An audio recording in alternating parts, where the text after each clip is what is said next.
Hello everyone, welcome to my YouTube channel. And as you know that we have started a series of class 10th history NCERT book और जिसमें हम लोग class 10th की history की जो NCERT book है उसको cover करने का प्रयास कर रहे हैं और उसी के तहत हमने लगभग 50 to 60% लेसन 1 कवर कर लिया है और बाकी के जो हमारे टॉपिक्स हैं उसको भी हम धीरे धीरे करके कवर कर लेंगे। तो थोड़ा बड़ा लेसन है, आप लोग पेशेंस के साथ पढ़िएगा इसको।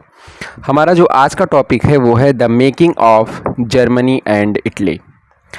आप जानते हैं कि जो यूरोपीय एरियाज थे वो सब फ्रेगमेंटेड थे और उसी को कंसोलिडेट किया जा रहा है, ठीक है। और उसी के तहत जर्मनी को और इटली को एक नेशन स्टेट बनाया गया था। तो पहले हम पढ़ेंगे जर्मनी के बारे में। तो चलिए स्टार्ट करते हैं। 4.1 Germany. Can the army be the architect of a nation. क्या जो सेना है, जो आर्मी है, वो किसी देश की निर्माता हो सकती है? कहने का मतलब कि किसी देश की निर्माता क्या सेना हो सकती है? क्या सेना नेशन स्टेट को बना सकती है? आफ्टर 1848 1848 के बाद क्या हुआ? Nationalism in Europe moved away from its association with democracy and revolution. कह रहे हैं कि जो राष्ट्रवाद है वो 1848 के बाद यूरोप के देशों में क्या हुआ? लोकतंत्र और क्रांति से अलग हो गया, ठीक है।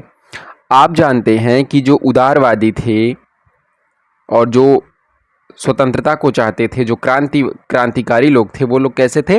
राष्ट्रवादी थे, उनमें राष्ट्रवाद की भावना थी।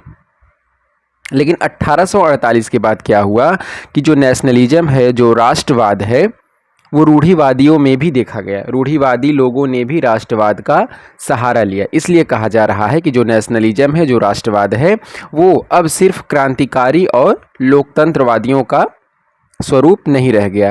अब जो रूढ़िवादी हैं वो भी राष्ट्रवाद का सहारा आगे से ले रहे हैं। Nationalist sentiments were often mobilised by conservatives, ठीक है। यानी जो राष्ट्रवादी भावना है उसको मोबिलाइज किया गया, रूढ़िवादियों के द्वारा यूज किया गया for promoting state power and achieving political domination over Europe. यानी जो रूढ़िवादी हैं उन लोगों ने क्या किया? स्टेट पावर यानी सत्ता को हथियाने के लिए राष्ट्रवाद का सहारा लिया और राजनीतिक डोमिनियन यानी किसी एरिया के ऊपर अपना प्रभुत्व स्थापित करने के लिए राष्ट्रवाद का सहारा लिया। कौन? कंजर्वेटिव लोगों ने, रूढ़िवादियों ने। तो इसको एक एग्जाम्पल की सहायता से समझा रहे हैं आपको, जर्मनी और इटली की एग्जाम्पल की सहायता से, कि कैसे रूढ़िवादियों ने राष्ट्रवाद का सहारा लेकर के अपनी सत्ता को बरकरार रखते हैं, ठीक है। तो this can be observed in the process. तो ये सब देखा जा सकता है कहाँ? By which Germany and Italy came to be unified as nation states.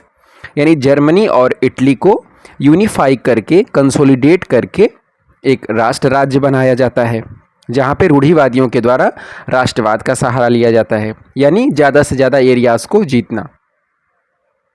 तो एज यू हैव सीन, जैसा कि आप देख चुके हैं, क्या nationalist feelings were widespread among middle class Germans. यानी जो राष्ट्रवादी जो भावना थी वो बहुत ज़्यादा फैली हुई थी। कहाँ पर? जो मध्य वर्ग के लोग थे जर्मनी में, वहाँ पर, जिन्होंने क्या किया 1848 में, who in 1848 tried to unite the different regions of the German confederation into a nation state. जिन्होंने 1848 में प्रयास किया कि एक जर्मन संघ बनाने का, नहीं, different region of the German confederation, यानी जो जर्मन संघ है उसको एक राष्ट्र राज्य बनाने का। तो इन लोगों ने क्या किया था? आपने पिछले वीडियो में देखा कि एक फ्रैंकफर्ट सिटी में सेंट पॉल चर्च में इन लोगों ने क्या किया था? एक संसद आयोजित किया था, उदारवादियों ने, मध्य वर्ग के लोगों ने। लेकिन उसको क्या किया गया? राजतंत्र के द्वारा और मिलिट्री के द्वारा डिसबैंड कर दिया गया था, ध्वस्त कर दिया गया उसको। और इस चीज़ में supported by the large land owners called junkers of Prussia. और रूढ़िवादियों का जो हेल्प किया गया इस चीज़ में, पार्लियामेंट को डिसबैंड करने में, वो लोग कौन थे? लैंड ओनर्स, जमीन के मालिक, कुलीन लोग, कुलीन वर्ग। तो फ्रॉम देन ऑन यानी तब से क्या हुआ? प्रसिया took on the leadership of the movement for national unification. तो जब उदारवादियों का जो प्रयास है वो विफल हो गया और मिलिट्री ने और राजतंत्र ने पार्लियामेंट को डिसबैंड कर दिया, तो प्रसा को यह जिम्मेदारी मिल गई कि अब आपका काम है जर्मनी को यूनिफाई करना। तो its chief minister Otto von Bismarck, ठीक है, यानी वहाँ का जो मुख्यमंत्री होता है ऑटो वॉन बिस्मार्क, इसको हाईलाइट करेंगे आप अपने बुक में। पूछता है कि बिस्मार्क जो है वो किस देश की क्रांति से संबंधित है, तो वो हो जाएगा आपका जर्मनी। तो its chief minister Otto von Bismarck was the architect of this process carried out with the help of the Prussian army।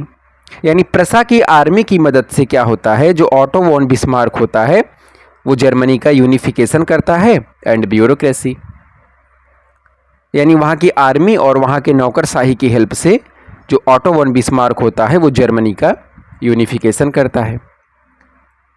तो ये इतना आसान नहीं था। क्यों? क्योंकि 3 वॉर्स ओवर 7 ईयर्स, लगभग 7 सालों में प्रसा को 3 लड़ाइयाँ लड़नी पड़ी। किसके साथ? With Austria, Denmark and France. तो 7 सालों में लगभग 3 बार लड़ाइयाँ लड़नी पड़ी प्रसा को, ऑस्ट्रिया के साथ, डेनमार्क के साथ और फ्रांस के साथ। अंत में क्या हुआ?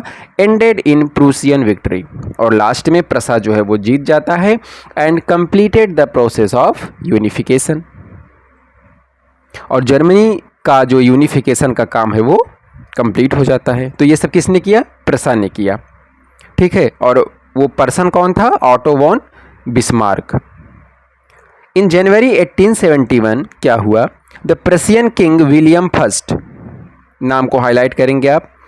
प्रसा का जो राजा था William first was proclaimed German emperor, उसे जर्मनी का सम्राट बनाया गया in a ceremony held at Versailles, Hindi में इसे वर्साय कहते हैं, ठीक है। तो जो विलियम फर्स्ट है उसको एक सेरेमनी आयोजित की जाती है वर्साय में, वर्सिले में, जिसको जर्मनी का सम्राट घोषित किया जाता है। किसको? विलियम फर्स्ट को, ठीक है। तो ये कौन थे? प्रसा के राजा। ऑटो वॉन बिस्मार्क तो वहाँ का मुख्यमंत्री था, ठीक है। तो विलियम फर्स्ट को वहाँ का एम्परर घोषित किया जाता है। On the bitterly cold morning of 18 जनवरी 1871, यानी समय है, कड़ाके की ठंड पड़ रही है, जनवरी का समय है, 18 जनवरी 1871। N assembly comprising the princess of the German states, यानी वहाँ के जो राजकुमार हैं वो लोग वहाँ पे इकट्ठा थे। रिप्रेजेंटेटिव ऑफ द आर्मी, यानी सेना के प्रतिनिधि लोग वहाँ पे मौजूद हैं। इम्पोर्टेंट प्रूसियन मिनिस्टर्स, और जो वहाँ के प्रमुख प्रसा के जो मंत्री हैं वो सब लोग मौजूद हैं, including the chief minister Otto von Bismarck. और कौन मौजूद है वहाँ पर? ऑटो वॉन बिस्मार्क है जो कि मुख्यमंत्री है। Gathered in the unheated hall of mirrors in the palace of Versailles, Versailles, यानी वर्साय का जो महल है, जो शीश महल है, शीशे का महल है, वहाँ पर ये सब सारे लोग इकट्ठे हैं। किस लिए? To proclaim the new German empire, ठीक है। इस चीज़ की ये लोग प्रोक्लेम करेंगे यानी डिक्लेयर करेंगे ये चीज़ कि द न्यू जर्मन एम्पायर, जो नया जर्मन साम्राज्य बना है, जो नया जर्मनी बना है, वो उसको हेड कौन करेगा? Headed by Kaizer William first of Prussia, ठीक है। तो जो जर्मन एम्पायर बना है उसको कौन हेड करेगा? Kaizer William first. जो प्रसा के राजा थे विलियम फर्स्ट, उन्हीं का पूरा नाम है काइजर विलियम फर्स्ट। तो इसका निर्णय लिया गया 18 जनवरी 1871 को वर्साय के शीश महल में। The nation building process in Germany had demonstrated the dominance of Prussian state power. सही बात है भाई। तो जो जर्मनी का यूनिफिकेशन है वो प्रसा के द्वारा किया गया। तो प्रसिया के पावर को ये शो करता है, ठीक है, उसका डोमिनेंस दबदबा शो करता है। The new state placed a strong emphasis on modernising the currency, banking, ठीक है। तो जो नया जर्मन साम्राज्य बना उसने क्या किया, जोर दिया आधुनिकीकरण की ओर। तो किस चीज़ का मॉडर्नाइजेशन किया जाएगा, करेंसी के क्षेत्र में, बैंकिंग के क्षेत्र में, लीगल यानी कानून कैसे क्या बनेगा, और जुडिशल सिस्टम्स इन जर्मनी यानी न्याय का क्या तरीका होगा जर्मनी में, इन सारी चीज़ों को मॉडर्न करने का प्रयास किया गया। Prussian measures and practices often become a model for the rest of Germany, यानी जर्मनी जब यूनिफाई हो गया तो प्रसा में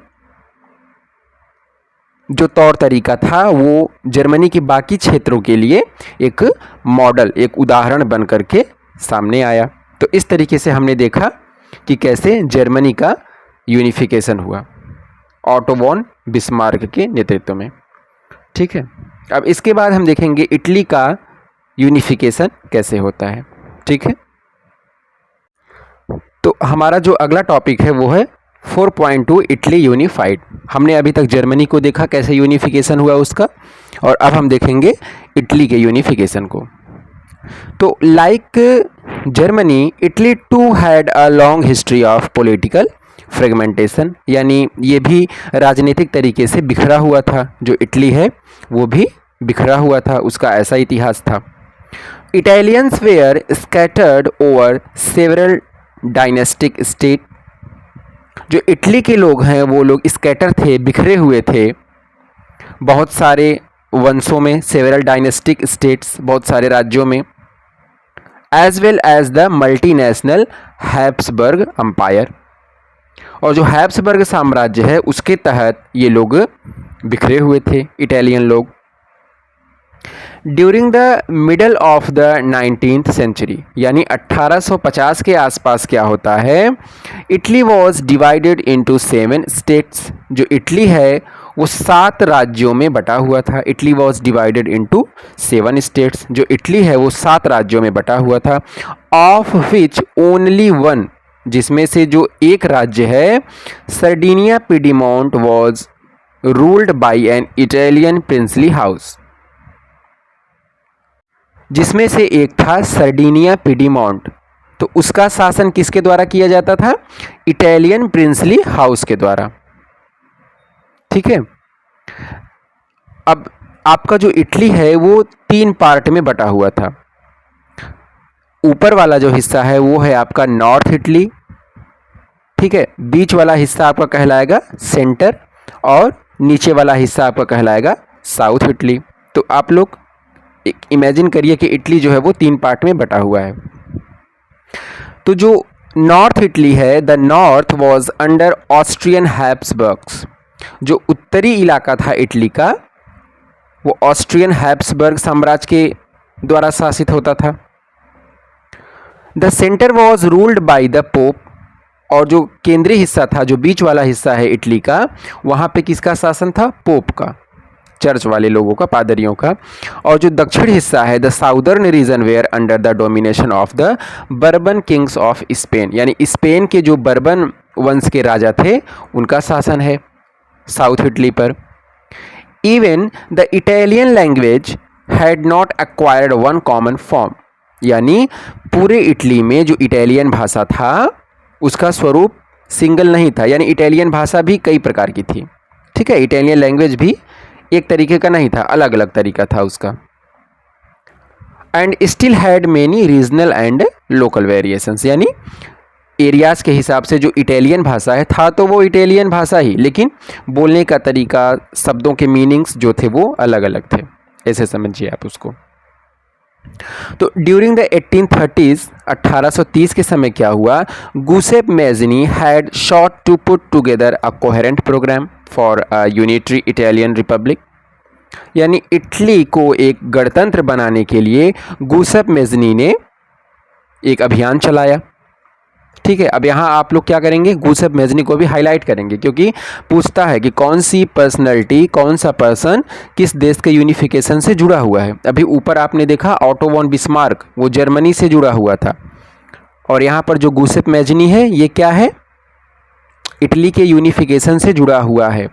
पहले भी आप मेजनी के बारे में पढ़ चुके हैं, ये एक क्रांतिकारी था, उदारवादी था, ठीक है, जो कार्बोनारी ग्रुप से जुड़ा था, यंग इटली, यंग यूरोप की इसने स्थापना किया था, ये सब आप पढ़ चुके हैं।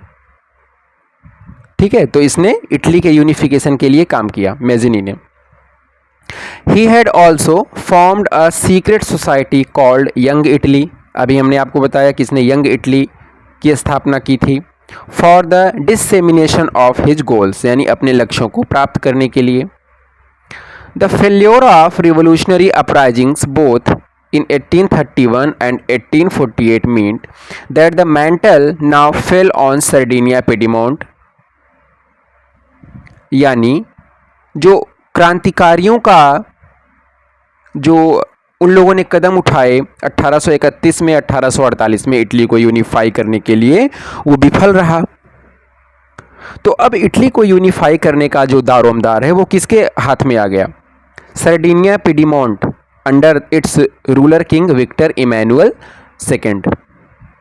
ठीक है, तो सर्डिनिया पिडीमोंट हमने आपको बताया कि जो इटली है वो 7 एरियाज में डिवाइडेड था, 7 राज्यों में बटा हुआ था, जिनमें से एक था Sardinia पिडीमोंट।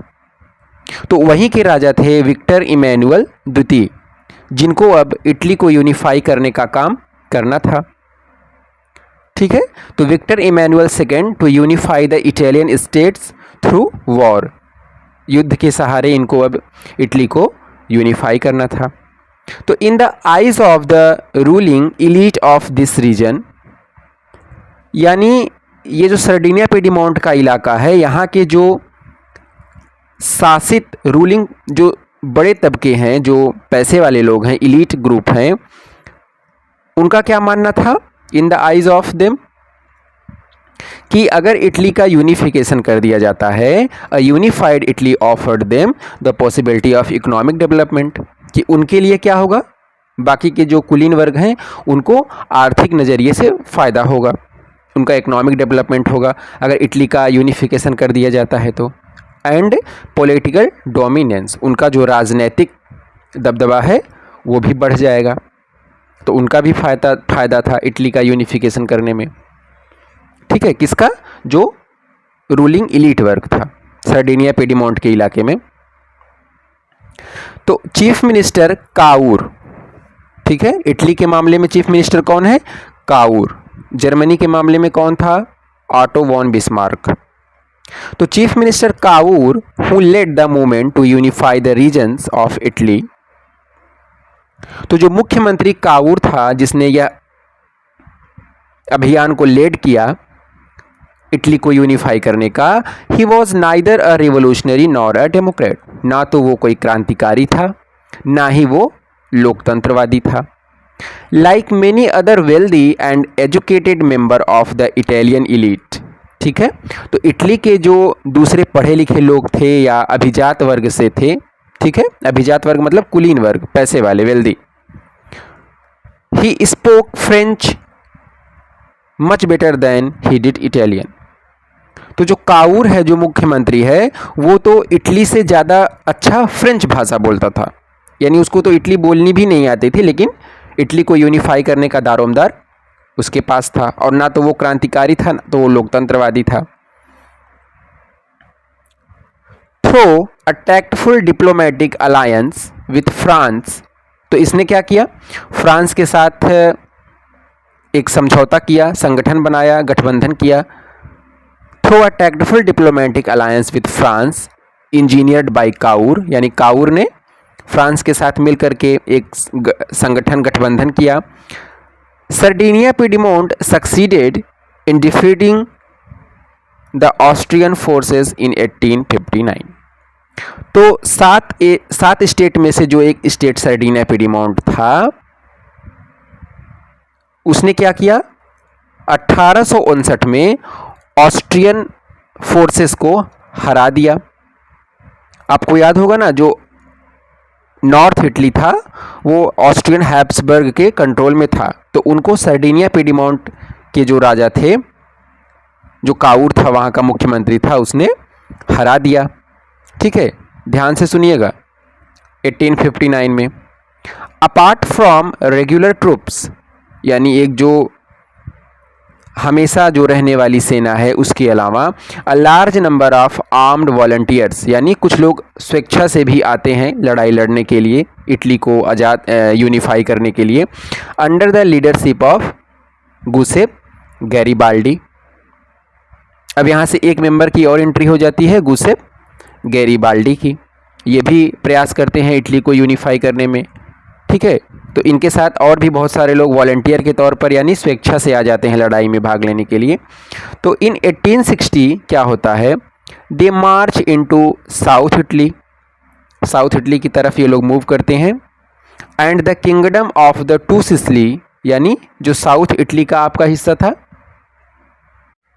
And the kingdom of the two Sicily, और जो दो सिसिलियों का क्षेत्र था साउथ में, उसकी तरफ गैरीबाल्डी बढ़ता है।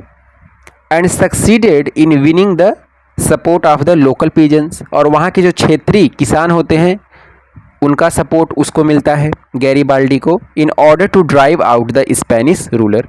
और आपको हमने बताया था कि जो साउथ इटली था वहाँ पे किसका शासन चल रहा था, स्पेन का। ठीक है, तो उसको हरा करके गैरीबाल्डी उस एरिया को जीत जाता है। इन 1861 विक्टर एमैनुअल सेकेंड, तो 1861 में Victor Emmanuel second was proclaimed king of united Italy. तो 1861 में क्या होता है कि इटली का यूनिफिकेशन हो जाता है, और वहाँ का जो राजा होता है वो कौन बनता है, Victor Emmanuel second. However much of the Italian population, यानी जो ज़्यादा से ज़्यादा जो इटालियन की जनसंख्या थी, जो क्या थी, among whom rates of illiteracy were very high, यानी जो ज़्यादा से ज़्यादा अनपढ़ लोग थे वो क्या थे, remained blissfully unaware of liberal nationalist ideology. इनको पता ही नहीं था कि उदारवाद क्या है, राष्ट्रवाद क्या है, ये सारे सिद्धांतों के बारे में उनको जानकारी ही नहीं थी।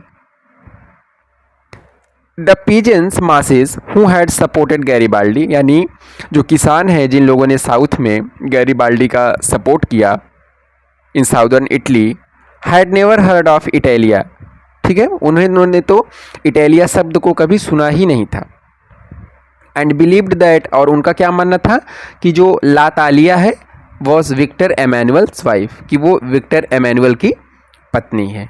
ठीक है, तो इस तरीके से उनके जो पढ़ाई लिखाई का जो रेट है वो कितना डाउन था, लेकिन फिर भी उन लोगों ने क्या किया, गैरीबाल्डी का बहुत ज़्यादा मदद किया, और जो साउथ इटली है उसको जितवाने में मदद करता है स्पेनिश लोगों से। तो इस तरीके से 1861 में विक्टर एमैनुअल सेकेंड वहाँ का किंग बन जाता है और इटली का यूनिफिकेशन हो जाता है। ठीक है, तो इस तरीके से इस वीडियो में हमने देखा कि कैसे जर्मनी और इटली का यूनिफिकेशन होता है। ये बहुत ही इम्पोर्टेंट फ्रेंड्स टॉपिक था। यहाँ से क्वेश्चंस बहुत सारे बनते हैं, जो पर्सनालिटी जुड़ी हुई है, कौन सी जर्मनी से कौन जुड़ा है, इटली से कौन जुड़ा है, तो ये सब बहुत इंपॉर्टेंट MCQ बन जाते हैं। तो इस वीडियो में हम लोग इतना ही रखते हैं। ठीक है, और बाकी का जो टॉपिक है उसको हम अगले वीडियो में कवर करेंगे। तो अगर वीडियो आपको अच्छा लगा हो तो please like, share and subscribe, और बुक आप लोग अपने साथ ज़रूर रखिएगा, और बुक के सहायता से आप लोग पढ़ते रहिए। ठीक है, चलिए, थैंक यू सो मच।